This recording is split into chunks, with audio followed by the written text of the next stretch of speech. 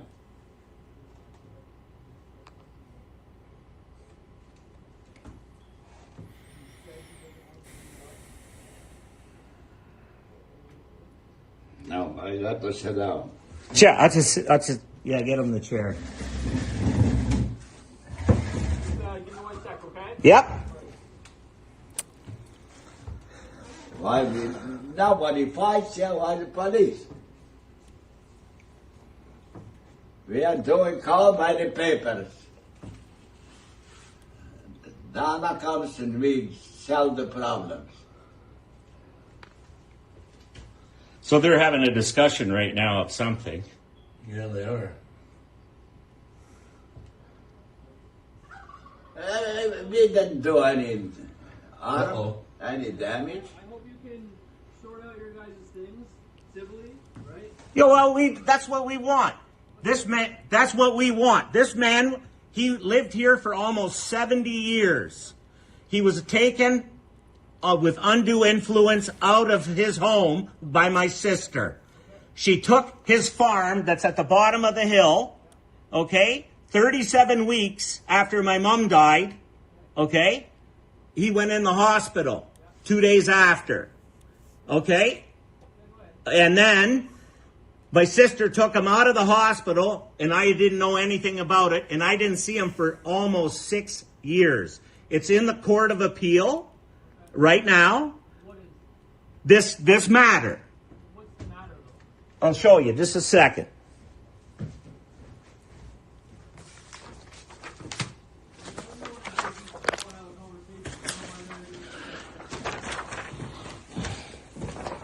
We want to do all by law. No, you're not going anywhere, We John. don't want any police pulling me around What is that on top of it. What does it say? that it's an appeal, or you're appealing? We're appealing it. This all happened so fast. Yes, we've been in court. Yes, we have. It's in the Court of Appeal. That's the one we have. It's the same document we have. Yeah, okay, so that was, but there's many documents. Yes, it's all in the court. It's in the Court of Appeal. It was March 30th. Okay, March. I don't have it on hand, but just hang on. Hello? No.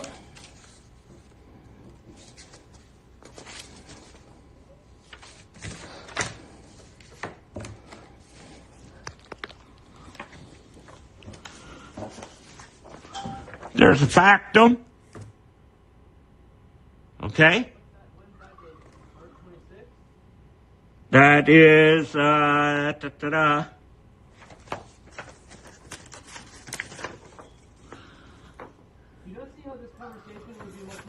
I'm not letting you in. You're not coming in. Well, I'm not opening it. For what reason? To keep the peace. That's for what reason. I know you are. And we can keep the peace through the glass. Sure you can. I can see you. You can see me. How many pages is that? You're going to flip through and show me every page? Like, I'm trying to look at it. Well, be civil with you, right? Yeah? I haven't been anything more than civil with You want me to throw it out the window? Do you want to have me to throw it out the window? So you can read it. That's what you want to do, but my point is I don't know why we can't have a civil conversation. We are having a civil conversation. We are civil. The glass door is open. Well, so what? What do you think the difference is if this glass door is open or not? What's the difference? For my safety and my father's safety. You got guns. You got tasers. No, I don't trust a police officer with guns. I don't like guns. Guys that can pull their guns, pull their tasers, all of that stuff. Okay? I don't like it. I don't feel safe. You got guns. I don't have guns. Right? Well, I know there's a reason. You can use the guns and I can't. That's the reason. So you want to throw that out the window for me then? Okay. What window are you? Oh, just hang on. Give me a minute.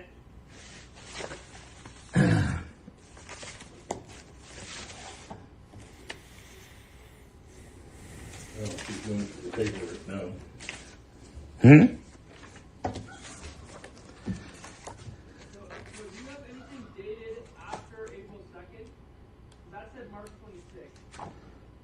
It's in the Court of Appeal.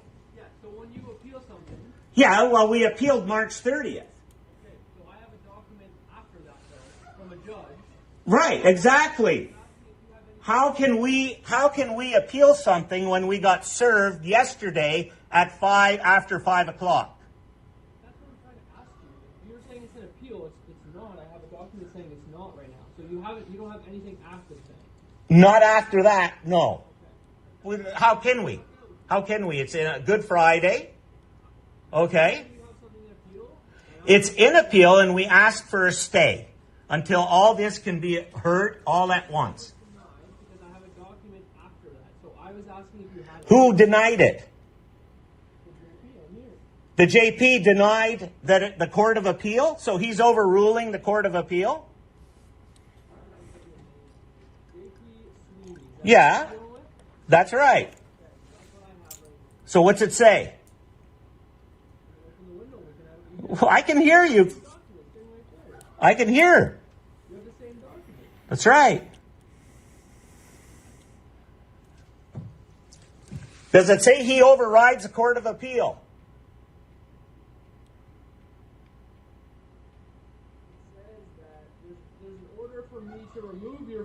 That's right. Well, you come break the glass and remove them. Well, I know, but I'm telling you that's what you're going to have to do. That's what you're going to have to do. Listen, he doesn't want to go. You're going against his will. Does a judge override his will? How do you know he's not in the right sound of mind? Well, maybe the judge is lying. That's right, maybe. And it has to be challenged.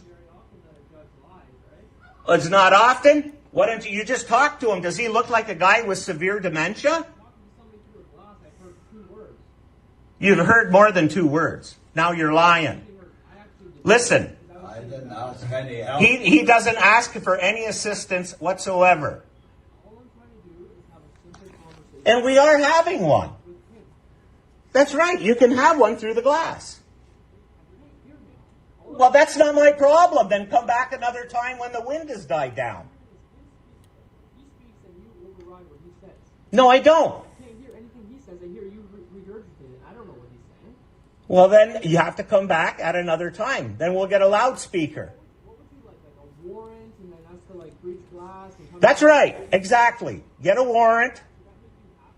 That's right. We're going to show what the police really does. to a man that has capacity. That's right, and you can speak. How come we can hear each other? What's it matter how old I am? You have like airway, lungs, you can speak loud, right? 102 years old is a little difficult, I'm saying. If you were 102 years old, do you think you'd have the capacity to speak loud and yell? I'm raising my voice. I'm not having a simple conversation. I have to raise my voice through glass. Well, then get a PA system. When you come in, you got one of them, right? No, but I can get one. You come back at another time. You tell me when you're coming, and then we'll have a conversation through the glass that you can hear. Well, you're going to have it through the glass. Even if we just take this out of the picture and we talk about a visit with Donna so we can have a conversation with Donna, why are we Well, go and talk to Donna if she's down there. Go talk to her. I don't need your permission to have a conversation with I know that. But you're telling me that you want a conversation with Donna. Well, go talk to her. Come here. Come here, closer. I take that a chouse. Yeah, what do you want? Come on. Stand up. I take Shala Stifla. Okay? So what is all about? What is all about? Are you Jonas? Are you Jonas? I'm Jonas Veritis. Okay. Do you understand why... I can't hear him. Oh, you can't hear me. I can't hear him. Probably because of the glass. Yeah, probably because of glass. So, get a warrant, break the glass, come in and get him. I am. You said you can't... Well, talk to him. Don't talk to me. You want to talk to him. I didn't call the police. Why the police here for? Why is it... Did you hear that? I didn't call. We didn't disturb any peace out. We are on the peace here. Okay. Can you hear me? We are on the peace together. That's my son. He never hurt me. And why the police? You know why he can't... You know why you can't hear him? Because my sister failed to provide him with hearing aids. Okay? No, I can't hear you. Okay. All right. Sounds good. We will have to sort this out another time, I guess, if you're not going to be civil enough to have a conversation. I am civil. No, I am. That's your opinion. I don't need... Yeah, that's right, I do. So we'll get something to amplify. Yeah. Yeah.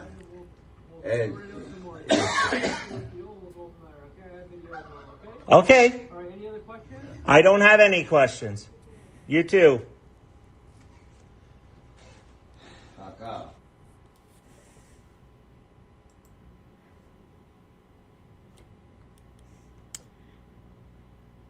I didn't hear any talk specifically about MAID in that exchange. What we're involved with there is we've been thrust into the middle as viewers, observers, in some sort of family dispute with regard to the way an elderly man is to be cared for. A family matter, which is being amplified on social media for some reason and shot by, I guess, the son or a relative and posted online. And we don't have all of the details. We don't know what all of the information is. But the social media posts that can continue to share that video are saying it's all about MAID and they're just coming to take the guy away so that he can be killed by MAID. I don't know what all the details are. I know that when Tucker Carlson just throws out a number like 100,000 people killed through the MAID program, yeah, well, I have issues, as many of you know, with the MAID program. I don't like a lot of things about it. The reality is, the vast majority of those people who've gone through the MAID program are at end of life. They're very ill, many in hospice, suffering from diseases, cancer. Cause of death, MAID. Reason for MAID, they're right at the end of life. There's no chance that they're going to live. Not everybody that goes through the program is in that exact situation. There are some issues that I have with the program.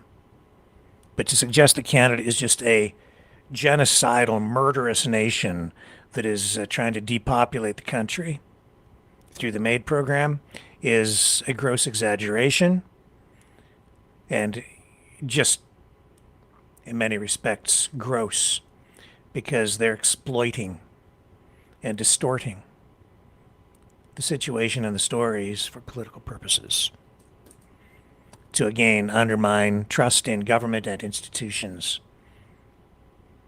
to make you hate your country. And these same issues are in play in the United States as well, to varying degrees in other countries all around the world. Canada just happens to be out on the, at the forefront of this issue right now globally. But it's not something unique specifically to Canada. We just happen to be on that leading edge of the issue. And depending on which side you're on, you get emotional one way or the other. Or maybe just get angry, period. Both sides getting angry about it. I've debated about sharing more of my personal story with you, my personal journey. Maybe I will. Maybe I will if it really becomes necessary, or if I feel I have to, in order to put things into fuller context for people, for better understanding, to serve the greater interest. But it's personal, man. Just as it is for that elderly gentleman, I guess that's his son, for his daughter. They're involved in some sort of a family dispute that has become a legal dispute that is involving the cops. The cops caught in the middle, just like I'm caught in the middle, just like you're caught in the middle, but you're being manipulated, and they're trying to manipulate me, or they're trying to manipulate you, these social media posters. We're taking what really is a private matter that a family member has turned into a public matter for reasons unknown. But it is certainly having the effect of undermining trust in government, institutions, and police, who have now issued this. The Ontario Provincial Police is aware of a video circulating on social media in relation to the enforcement of a police enforceable court order involving an elderly individual in Norwich Township. On Friday, April 3rd, Oxford County OPP officers attended a residence under the authority of a valid court order in relation to a family dispute involving the care of an elderly individual. At this time, no enforcement action has been taken. Police involvement in this matter is strictly limited to enforcing a court order and ensuring the safety and well-being of all involved.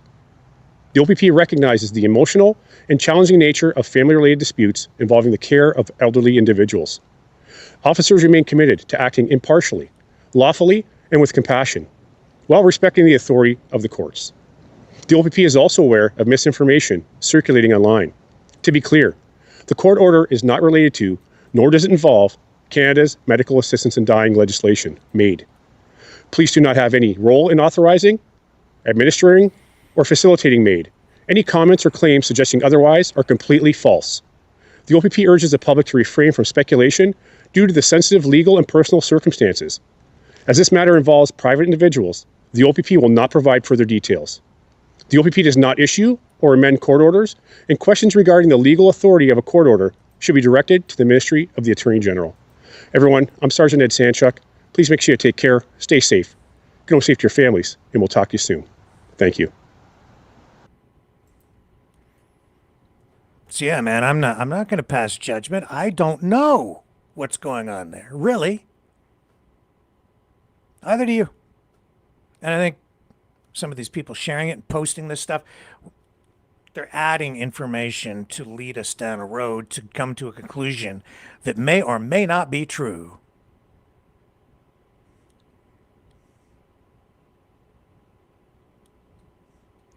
There's a lot of pain there for a lot of people, man. And we need to be sensitive to that and not just turn this into some sort of entertainment. And that's what politics has become, especially in the era of the age of Trump. It has become entertainment. He's like, yeah, P.T. Barnum. Only he's also part of the sideshow, or a sideshow, as part of a bigger show. It's all a big show. But these are real lives, real people, real death in these wars. There's reality around all of this. They've turned this into a show, though. Got to remember that this is real stuff. It impacts people in real ways. And I don't want to be used. I'm not a pawn. I refuse to be used as one in Donald Trump's chess game. Tell you this, I mean, it absolutely is. It's a show.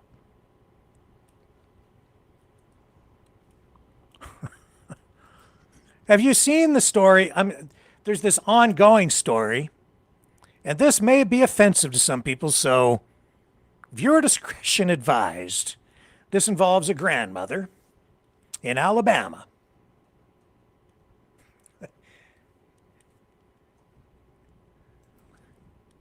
No dictators. I'm going to take a break just because we need a break after the heaviness of that sad video involving that elderly man. And take a break, come back with something that's lighter and yet still pretty damn serious. I'll be right back.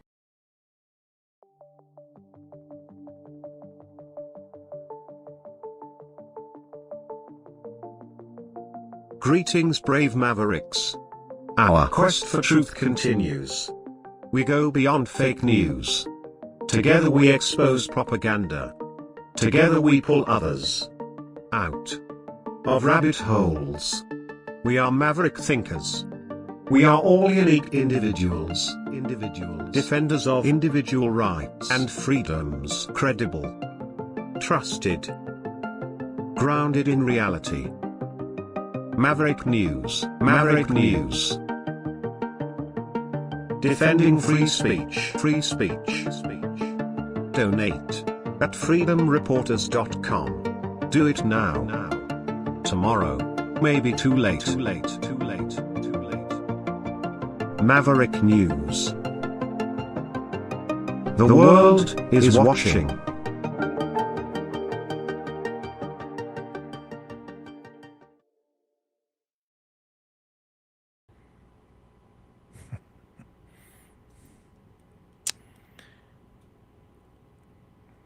Okay, you've been warned. Okay, this has a phallic symbol in it. So if that kind of thing offends you, just be forewarned. You may want to cover your eyes. This involves a protest, and there's now a court case that is ongoing. A new court date just about to come up, and it's out of Alabama.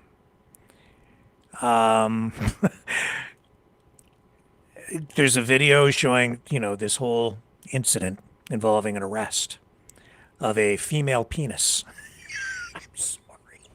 I'm sorry.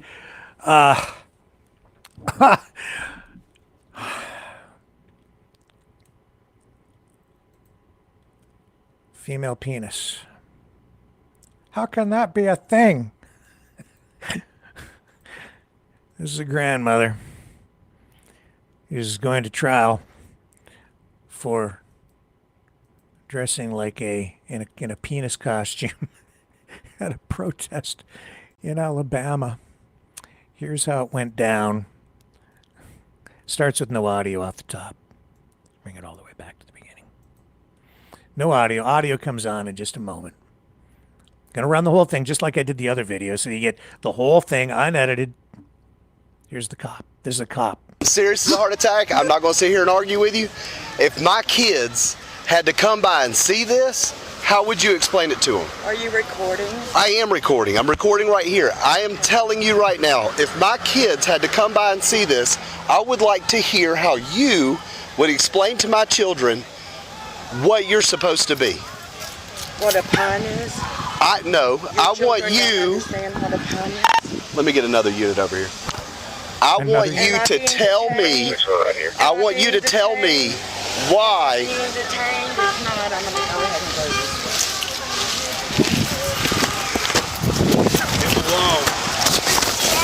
I'm telling you right now. I am telling you right now. It's absurd. Leave him alone! Turn over. On your belly.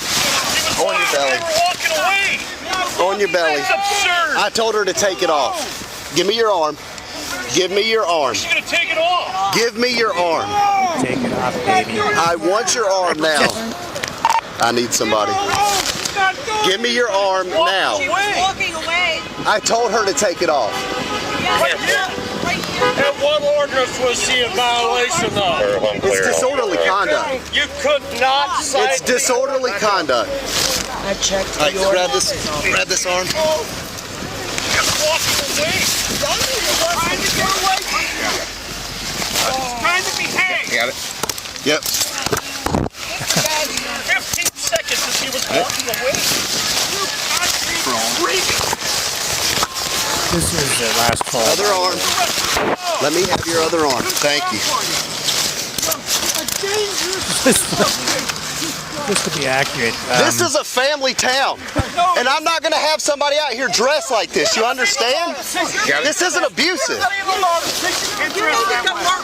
That's a 7-foot tall penis, by the way. Hey, back up. Give us some space. All right.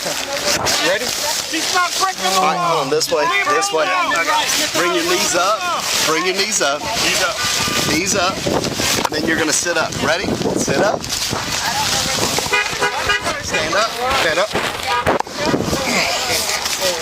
All right, come on. I would hate for her grandkids to see her like this. Her grandkid helped put that on her. That's a shame.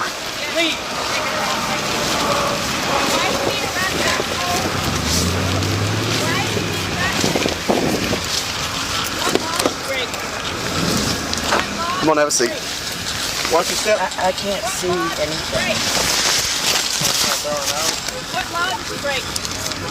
Now, I'd like for her to take this off.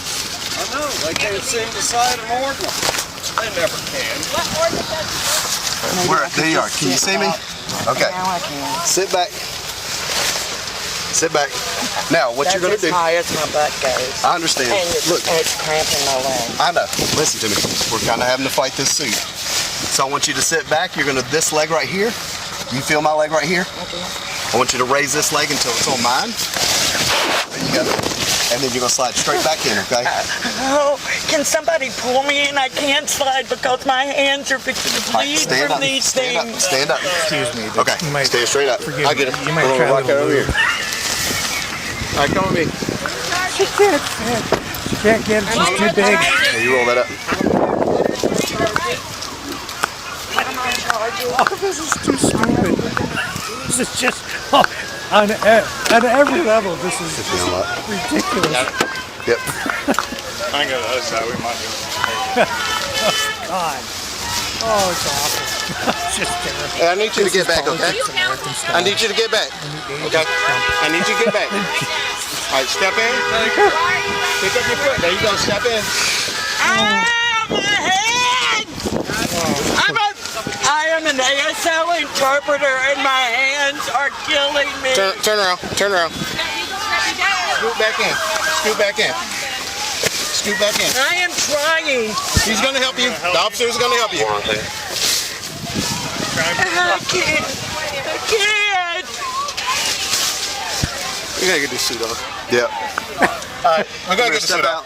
Come on, step Can out. my person get my suit off? No, we're going to take it off of you. Come on, step out. Take the suit off. All right, uncover. All right, uncover and let's take the suit off. Okay. Ultimatum backing up first, please. So They've not done anything. I'm gonna take these hands. Okay. That's fine. We're gonna get legal. I got you. You can stand over at the sidewalk right now. You cannot stand this close. Why not? Again, for officer safety reasons, you guys got to back up. I'm her husband. Okay. Stay right here. Don't move. Okay. Back up to the sidewalk right now, please. All right. Got the handcuffs off. You're gonna take this off. What's your name? Aunt Tifa. Aunt Tifa, can you tell me where the zipper to this is? It's in the bag. Okay. Aunt Tifa, I'm not trying to be difficult with you, ma'am. I'm trying to... Aunt Tifa. No, I'm not trying to violate your freedom of speech. I'm trying to preserve a town that has values. All right, put your head down. Put your head down. We'll come over the top. Put your head down. I got in. Let me pick it up. Okay, all right. You're exactly right. All right. Drop. Pass your feet, okay? Pull your feet out. We're right here at 5 below. Pull your feet out. Step out of it. Pull your feet out.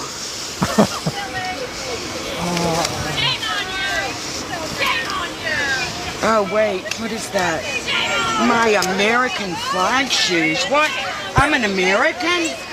I'm an American. Who knew? Hurry up. Who knew? I have rights. Who knew? All right. No, leave that there. We'll take it. Step over. We'll grab it. All right. You're going to take my property Put them. too? All right, turn around. Hey, put them on the front. Put them on the front. They're on the front. Hands in the front.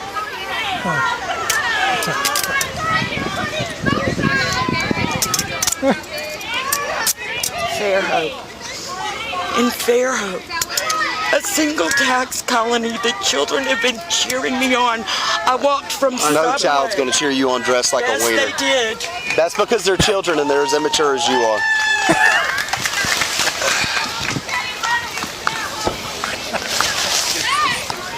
Yeah, Kat, this is so incredibly dumb. It's so... All right, y'all meet me up at the gym. All right. Hey, Mom, I arrested a penis. They arrested a female penis. Does that make her transgender? 10-15. I'll be transporting one female to the jail starting miles 97130. Transporting a penis to jail. Unit 165 joint call. 21 will meet them up there. Do not come into the street. It is illegal to come into the street. Do not come into the street. It is illegal to come into the street. Do not step into the street. It is illegal to step into the street. Do not come into the street. It is illegal to step into the street.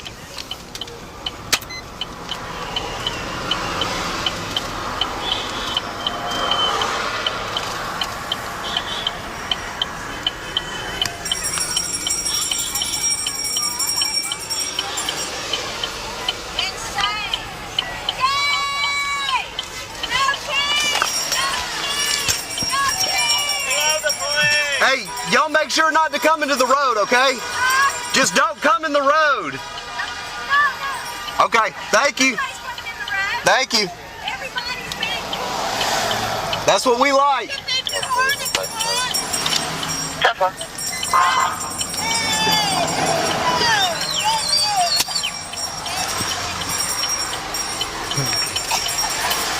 So, yeah.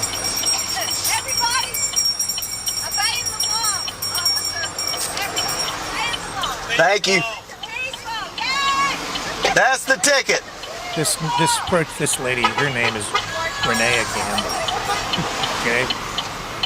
She's, I think 62 years old.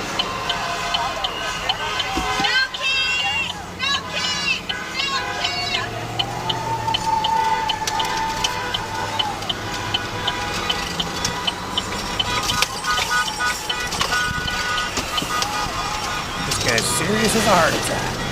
Makes me arrest. It's funny. It's also serious, though. It is an issue now of free speech. It is going to court. She was charged with disorderly conduct and resisting arrest. It didn't look like she was resisting so much. It's just they needed a little more lubrication to get her into the back, and then she was released on $500 bond.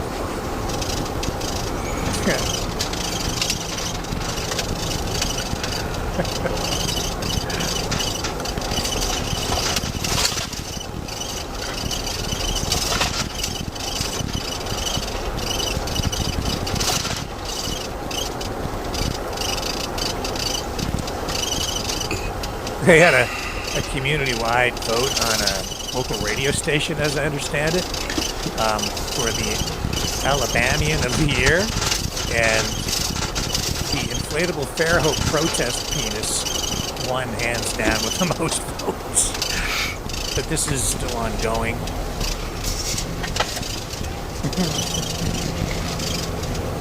They haven't dropped the matter. The city's still pursuing. I mean, I guess the community, the city attorney, has slapped down additional charges. Disturbing the peace, giving a false name. She said her name was Aunt Tifa. A-U-N-T, Aunt Tifa. That got her an extra charge. If I could be in court when that goes when the case was heard. I don't know how the lawyers are all going to keep straight faces when that's honest. Some people take it pretty darn seriously, though.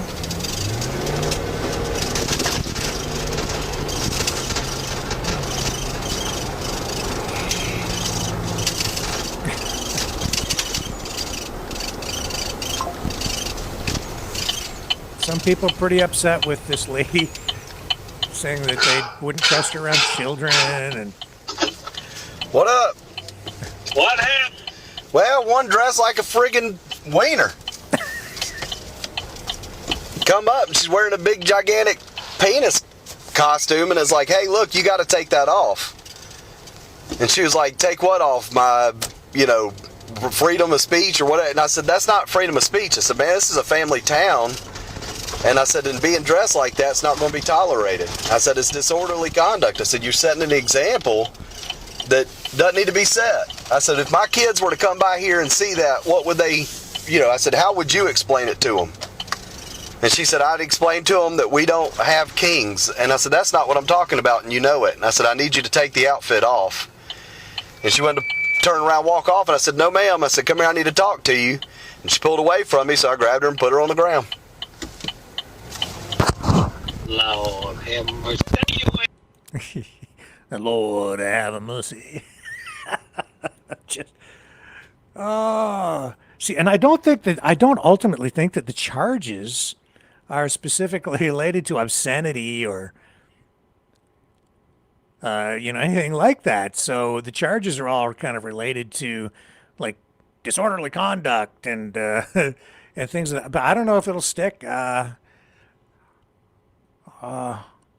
don't know where those legal arguments are liable to go. Complicated case, to say the least. What are you guys saying about this over in the chat on Rumble? Dragon says that's a joyride, eh? Oh my God, I'm not, Jubilee, I am not repeating what you said. I'm not reading that one on the air. Charged for being a dick, literally. That's right. That's hilarious, CBC's Brown. It says charged for being a dick, literally.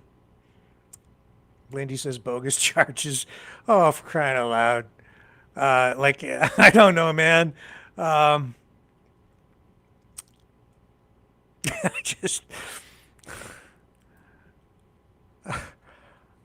think it's funny. I just do. There's lots worse things out there than that in the world, for sure. I just don't know. What a strange, bizarre freaking time. Talk about an era where truth is like I guess that's true. Police arrest female penis.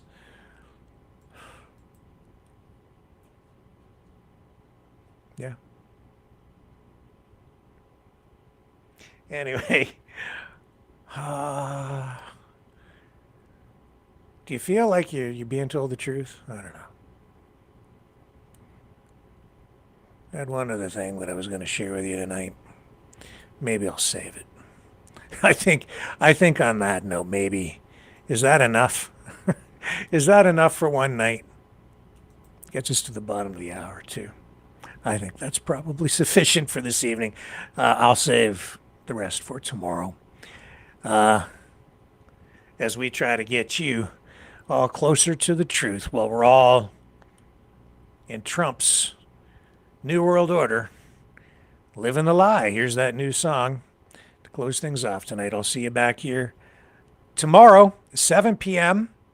Eastern, 1 hour before Donald Trump's deadline, ultimatum for Iran tomorrow night. So we'll be living that in real time.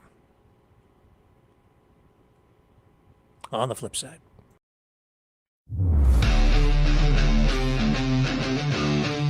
Welcome to the Matrix.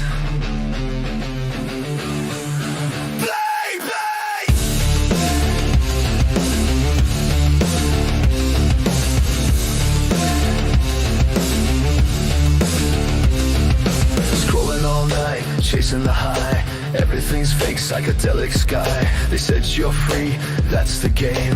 Different screen, always the same. You are what you believe, that's the key.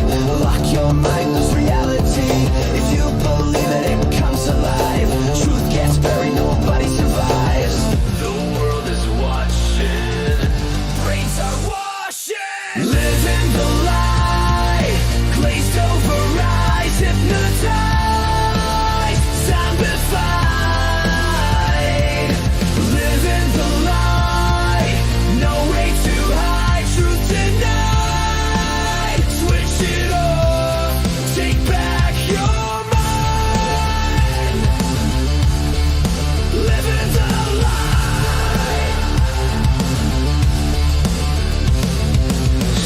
Story louder now. Truth gets lost inside the crowd. Think you're awake, it's in your head.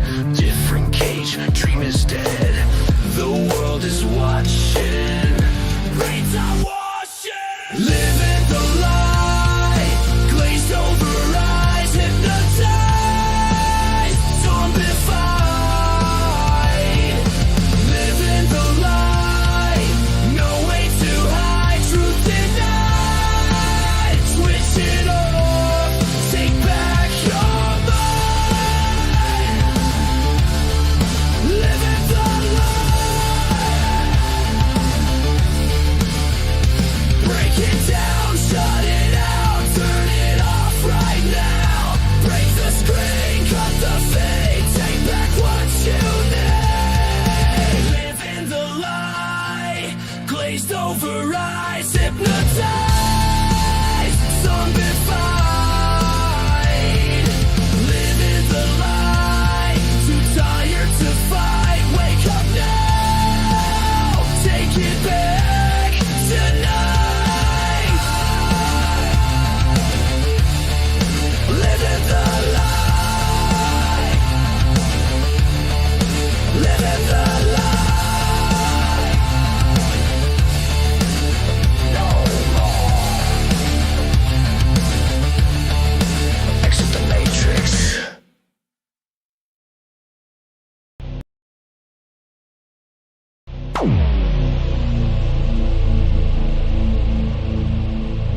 This has been a Maverick Multimedia production.